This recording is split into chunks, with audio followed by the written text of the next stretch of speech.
De ya. Ajá.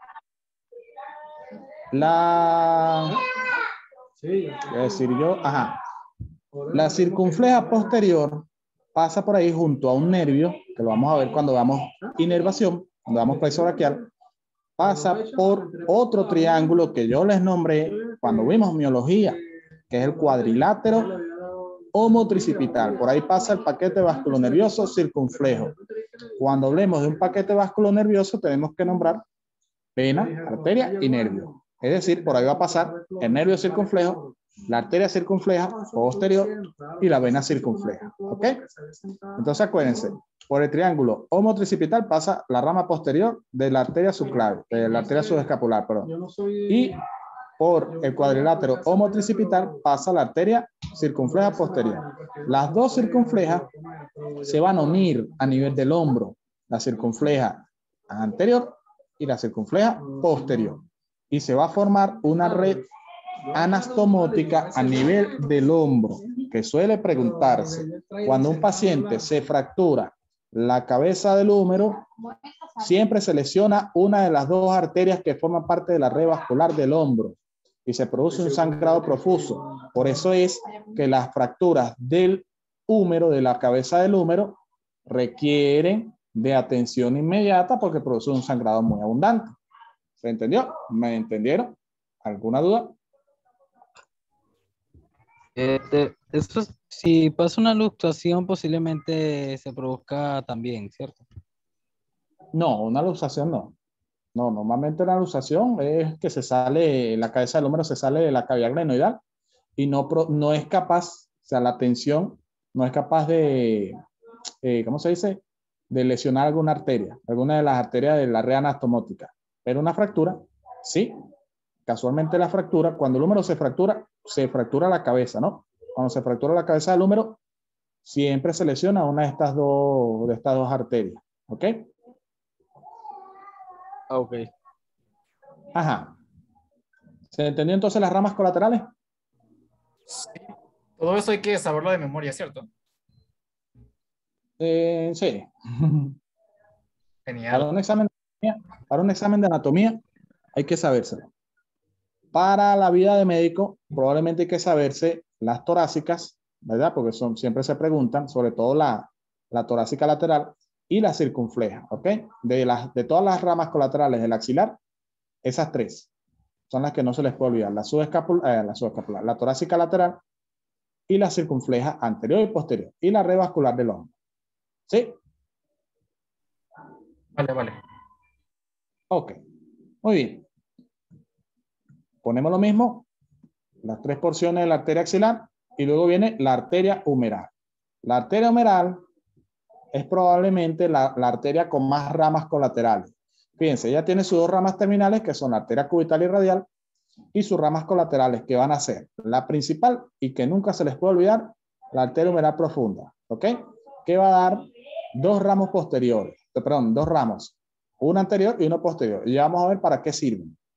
La arteria nutricia del húmero, que irriga el húmero, al hueso, los ramos musculares para irrigar a todos los músculos del grupo del brazo, y las arterias colateral cubital superior o colateral cubital anterior, perdón, posterior, y arteria colateral cubital inferior o anterior. Ya vamos a ver todo eso. Entonces, fíjense, arteria humeral, esto que está aquí, y esa que se marca en blanco es la arteria humeral profunda. La arteria humeral profunda va a pasar por el otro triángulo que nos queda a nivel del hombro, que es el triángulo húmero-tricipital. Entonces, fíjense, triángulo homotricipital, por ahí pasa el ramo posterior de la arteria subescapular. Cuadrilátero homotricipital, por ahí pasa el paquete vasculonervioso circunflejo. El paquete vasculonervioso circunflejo, es decir, la arteria circunfleja posterior y la anterior, va a irrigar a el único músculo del grupo externo del hombro. Pregunta de examen. El deltoides. ¿Quién irriga el deltoides? Las circunflejas. ¿Ok? ¿Y de quién es rama la circunfleja? De la axilar. Muy bien. Y la otra arteria que nace a nivel que pasa, perdón, a nivel del triángulo húmero-tricipital, que es es la arteria humeral profunda, que es rama colateral de la arteria humeral. Y la arteria humeral profunda va a irrigar al tríceps. ¿Ok? Pregunta de examen otra vez. ¿Quién irriga el tríceps? La arteria humeral profunda. Ella se dirige hacia abajo y cuando llega a la articulación del codo, forma parte de esta red vascular que se llama red anastomótica arterial del codo.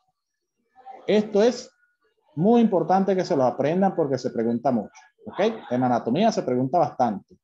Red anastomótica vascular del codo. Está constituida por la arteria humeral profunda, la arteria humeral y las arterias cubital y radial.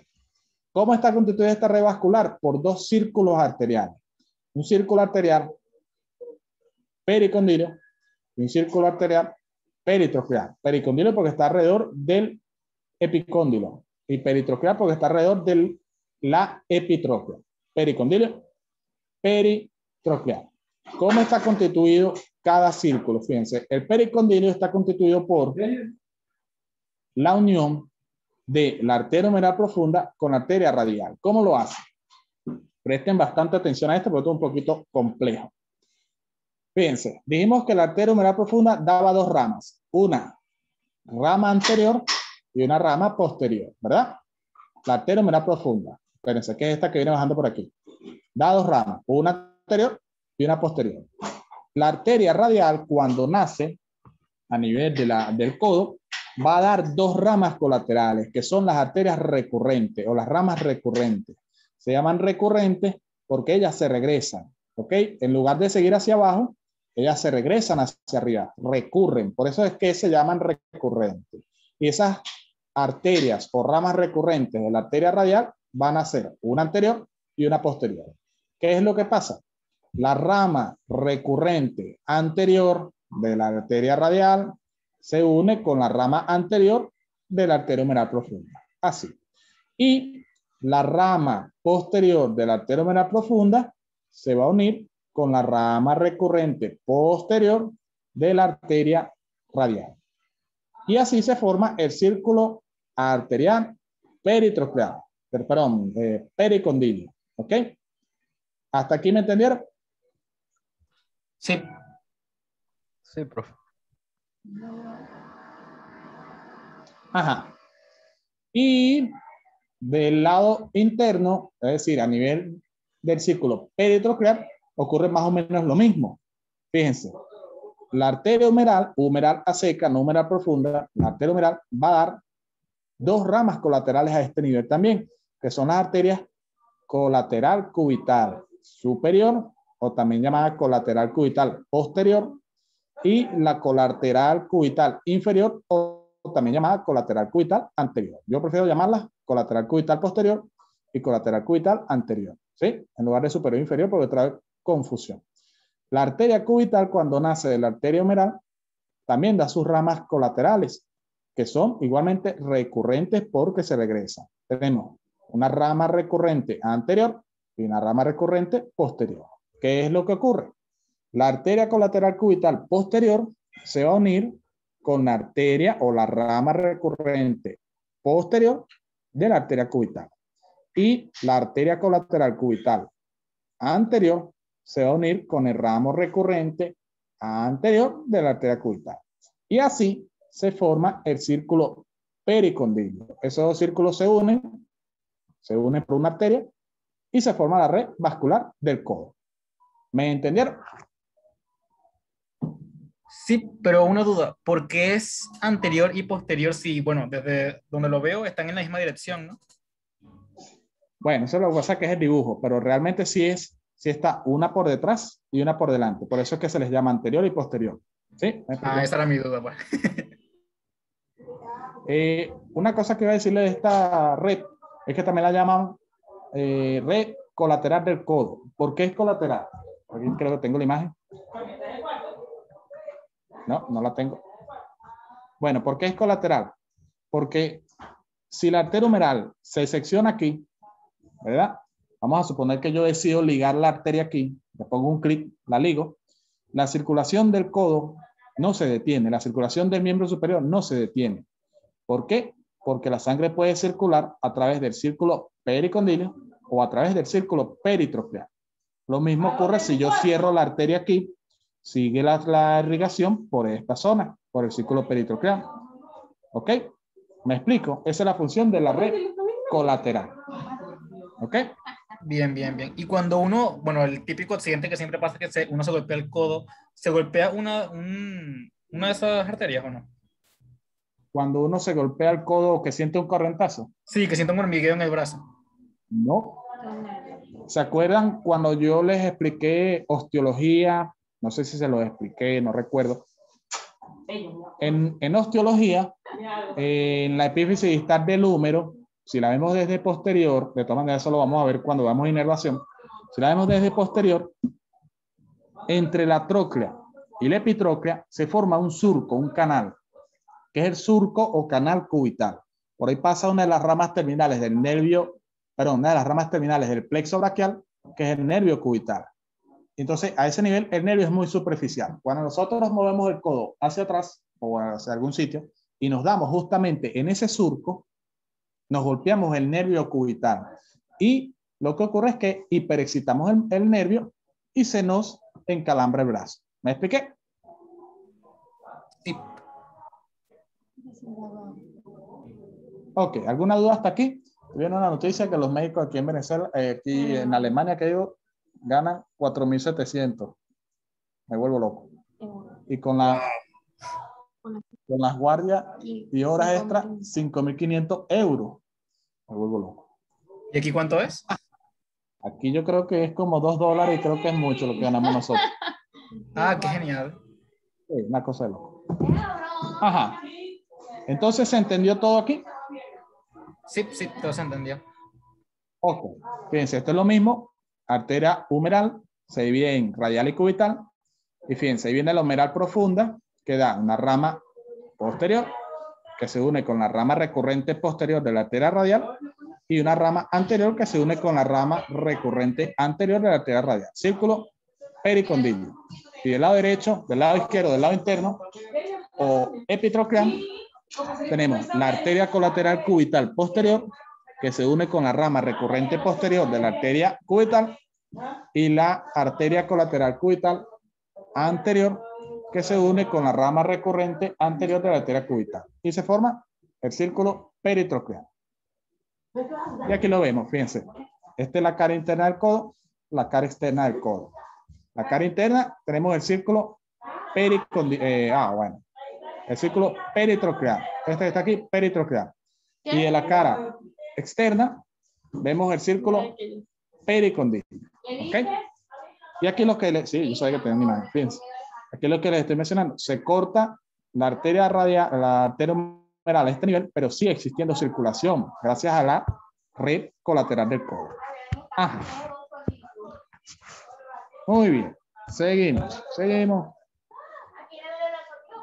Luego tenemos las arterias radial y cubital, que son las ramas terminales de lo que es la arteria humeral. ¿Ok? La arteria radial es la arteria externa y la arteria cubital es la arteria interna. Ahí la vemos.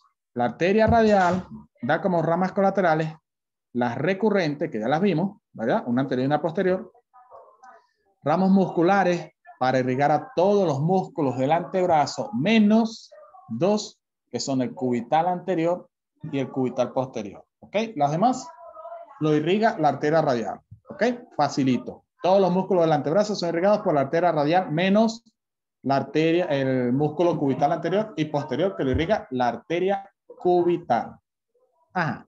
La arteria radial, aparte de las recurrentes, los ramos musculares y los ramos perforantes para la membrana interósea, va a dar tres arterias importantes que hay que conocerlas, que son la arteria dorsal del carpo y los ramos palmar superficial y palmar del carpo. Grábense esas tres ramas que ya las vamos a hablar. Las vamos a hablar. Ajá.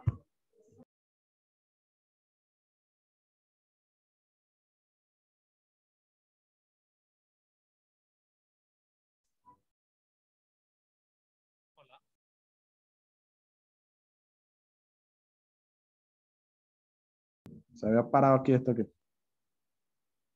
Ajá. Entonces, grábense estas tres arterias. Arteria dorsal del carpo, ramo palmar superficial y ramo palmar del carpo. Ajá. Fíjense, aquí viene la arteria radial. da las ramas recurrentes, las perforantes y las musculares, y entonces va a dar la rama palmar superficial, la rama palmar del carpo y la rama dorsal del carpo. Ahora vamos con la arteria cubital, que es la otra rama terminal interna de la arteria humeral, que igual va a dar sus ramas recurrentes, anterior y posterior, un ramo interóseo para la membrana interósea, ramos musculares para el cubital anterior y posterior, y, importante, la arteria dorsal del carpo, el ramo palmar profundo y el ramo palmar del carpo. ¿Ok?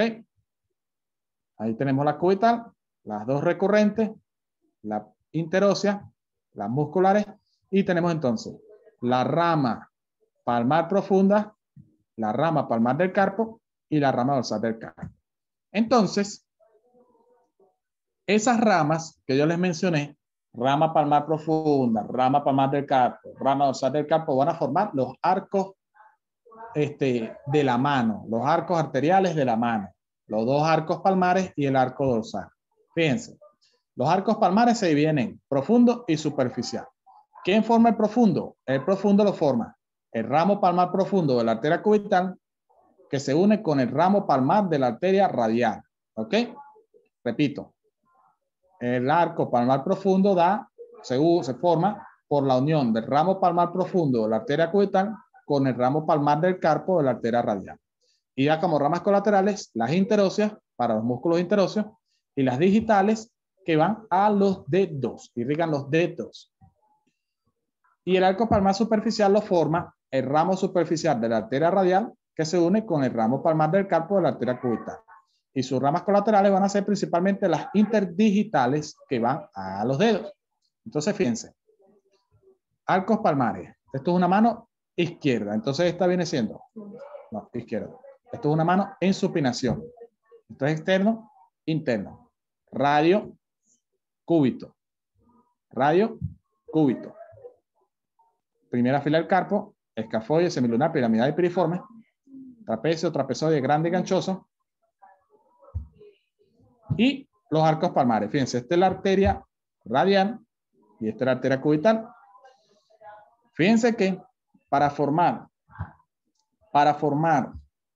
la arteria, los arcos palmares, tenemos uno profundo, que es este que está aquí atrás, y uno superficial. ¿Cómo se forma el superficial? El superficial se forma gracias a la unión de la rama palmar superficial de la arteria radial, que es esta amiguita que viene aquí, con la rama palmar del carpo de la arteria cubital. Rama palmar superficial con la rama palmar del carpo de la arteria cubital. Y el arco palmar profundo lo forma la rama palmar la rama palmar del carpo de la arteria radial con la arteria o la rama palmar profunda de la arteria cubital. De nuevo, el arco palmar superficial lo forma la rama palmar superficial de la arteria radial que se une con la rama palmar del carpo de la arteria cubital. Y el arco palmar profundo se forma por la unión de el ramo palmar del carpo de la arteria radial con el ramo palmar profundo de la arteria cubital. Y ahí tenemos los dos arcos palmares, que van a dar las arterias interdigitales que van a los dedos. ¿Se entendió? Sí. Ok. Y nos queda el arco dorsal. ¿Cómo se forma el arco dorsal? Por la unión de las arterias dorsal del carpo, de la arteria radial, y la arteria dorsal del carpo de la arteria cubital. Así se forma el arco dorsal del carpo. Y nada más. Y aquí el resumen de toda la irrigación de los músculos del hombro. Y hasta ahí dejamos la clase de hoy porque drenaje venoso y linfático queda para la siguiente clase. ¿Se entendió? ¿Alguna pregunta? ¿Alguna duda? ¿Todas las partes de nuestro cuerpo reciben sangre? Yes, todas, sin excepción. Ninguna, acuérdense que todas las partes de nuestro cuerpo, todas sin excepción, están formadas por células. Y las células de nuestro cuerpo tienen un metabolismo aeróbico y tienen que recibir irrigación. Las del corazón, las de los huesos, las de los músculos, las mismas arterias, ¿ok? Las mismas arterias reciben sangre, o sea, reciben oxígeno de la sangre a través de un elemento, eso lo vimos en histología, de un elemento conocido como vasa vasorum, que son vasitos chiquiticos que irrigan al mismo vaso. ¿Estamos de acuerdo y claros? Sí, bastante. Sí, todo claro. ¿Alguna pregunta? Yo tengo una pregunta, profe. Ajá, ¿cuál es la pregunta? Bueno, es principalmente como una duda que tengo. Por ejemplo, cuando se va a obtener una muestra de sangre capilar, ¿por qué cuando uno aprieta el dedo, el primer dedo, por ejemplo, se pone rojo y a la hora de salir la sangre es como más frecuente, con más potencia? ¿Eso por qué pasa? No entiendo. O sea, cuando uno va a obtener una muestra de sangre capilar, o sea, cuando te van a puncionar el dedo, porque usualmente uno lo aprieta y se pone rojo, y de igual forma con otras partes del cuerpo. O que le amarga una liga, por dar un ejemplo. Eso es porque se produce una congestión del flujo arterial. ¿Sí?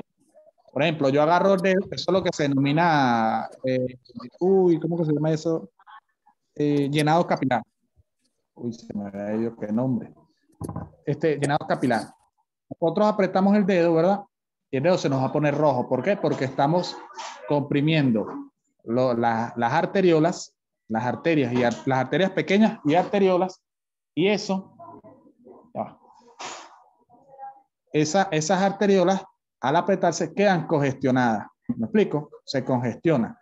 Entonces, la piel, la epidermis de nuestro cuerpo, o sea, la capa más superficial de la piel, es, en pocas palabras, transparente. ¿Ok? Ella refleja el color de las arterias. ¿Sí? Entonces, nosotros nos apretamos el dedo y se pone rojo porque estamos congestionando a la sangre arterial. Estamos congestionando las arterias. Y esas arterias, al congestionarse, se llenan de sangre, ¿verdad? Y como la sangre es roja, ese color rojizo se transmite a través de la epidermis. ¿Ok? Y como se transmite a través de la epidermis, se ve rojo. ¿Me expliqué? Clarísimo, profe. Ajá. ¿Por qué el corazón se situó del lado izquierdo? Porque el hígado le quita espacio y porque el pulmón derecho lo empuja hacia el lado izquierdo. ¿Ok? Pero en pocas palabras, porque el hígado le quita espacio. O sea, el hígado asciende y el corazón, como el hígado es un órgano grande, el hígado asciende y el corazón se desplaza ligeramente hacia la izquierda. El corazón está en el centro del cuerpo, del tórax, centro del pecho, pero él se desplaza hacia la izquierda por culpa del hígado. ¿Cuál es el órgano que se lleva la mayor cantidad de sangre? El cerebro. ¿Ok? Bueno, eso se podría dividir. Se podría dividir en cerebro, los riñones, el mismo corazón y el hígado. ¿Ok? El hígado recibe mucha cantidad de sangre. El hígado, los riñones reciben mucha cantidad de sangre. De hecho, de toda la sangre que bombea el corazón, la mayor cantidad de sangre que es bombeada pasa principalmente por el hígado, por el riñón, perdón. El riñón se podría decir que es el órgano que recibe mayor cantidad de sangre, porque acuérdense que eso tiene que filtrarse, la sangre se filtra y se produce la orina. ¿Ok? Si no llega sangre al riñón, no se produce orina.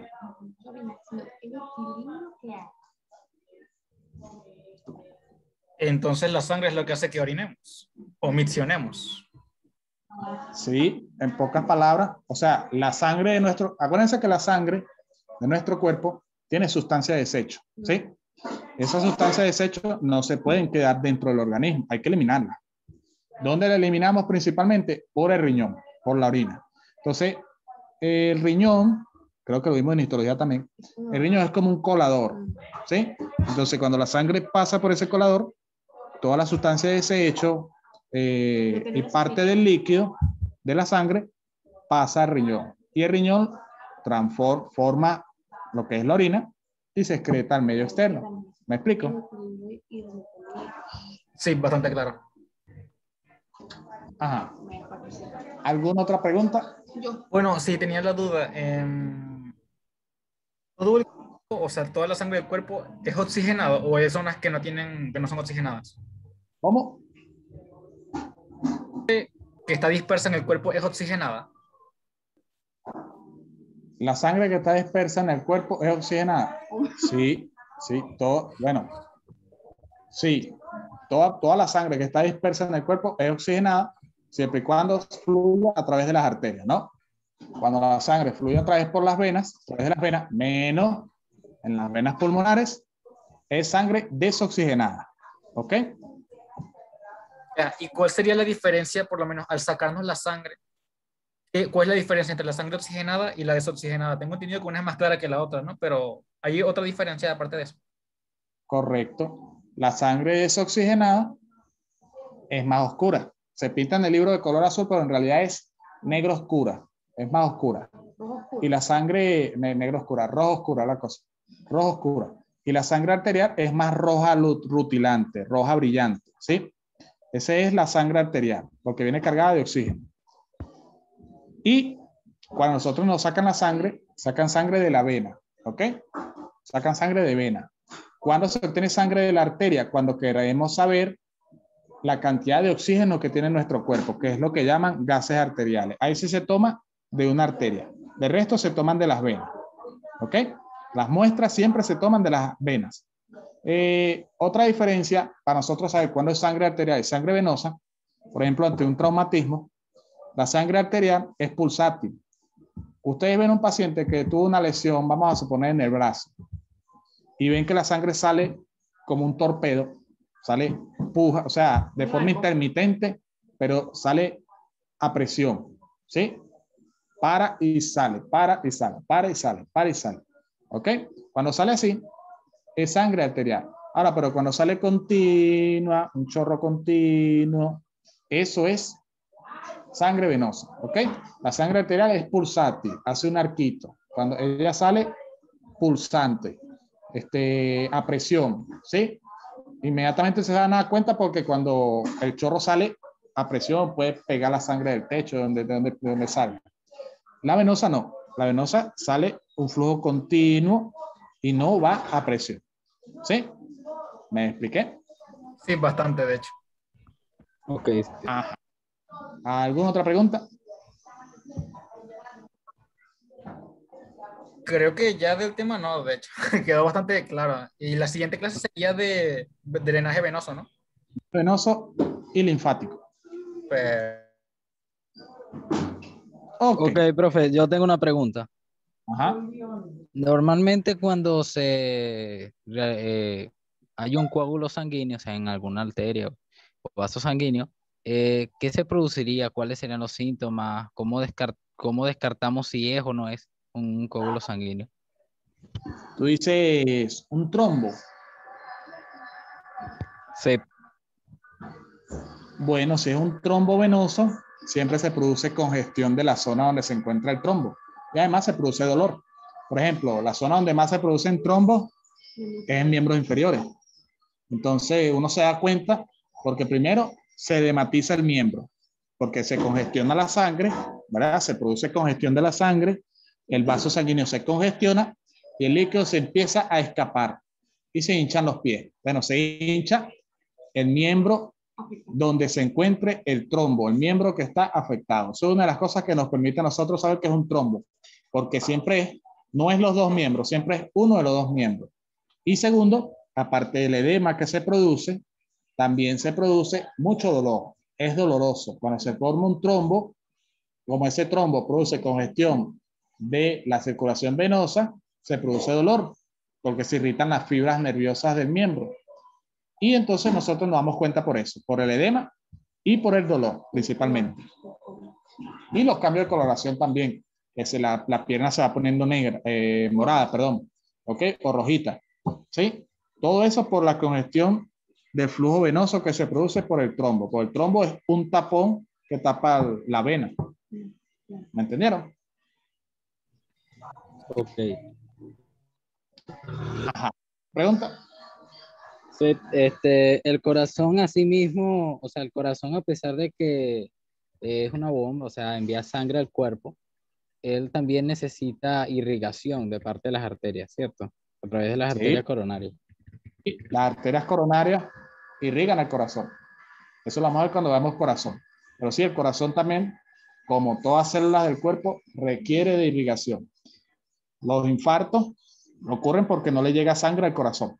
¿Sí? Ah, ok, está bien. Ok. ¿Alguna otra pregunta?